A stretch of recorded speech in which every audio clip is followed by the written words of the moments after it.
جدید تحقیق اس حد تک پہنچ گئی ہے کہ وہ آپ کے جسم میں پہلا برین آپ کے گٹ کو کہنا شروع کر دے گی۔ گٹ مطلب آپ کا نظام انہضام، اس میں آپ کا معدہ، آنتیں، خوراک والی نالی، آپ کا لبلبا اور پتا۔ لہذا سوچ سمجھ کر اس کے اندر وہ غذا ڈالا کریں جو آپ کے دماغ کے لیے فائدہ دے گی، مطلب آپ کے نظام انہضام کو فائدہ دے گی اور آپ کے دماغ کو فائدہ دے گی۔ لیکن آج کل آپ کیا کرتے ہیں؟ آپ وہی غذا اس کو دیتے ہیں جو دماغ کو زیادہ تحریک دیتی ہے، دماغ کی رطوبات میں اضافہ کرتی ہے اور اس کو کمزور کرنا شروع کر دیتی ہے۔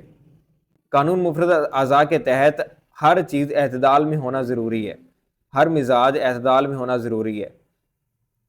اگر آپ کے دماغ میں تحریک ہے تو وہ تحریک ایک حد تک ہی آپ کو سوٹ کرے گی، اس سے زیادہ وہ تحریک آپ کو سوٹ نہیں کرے گی۔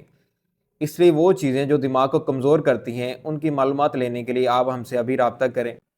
ہم آپ کو وہ ساری چیزیں بتائیں گے جو دماغ میں زیادہ تحریک پیدا کرتی ہیں۔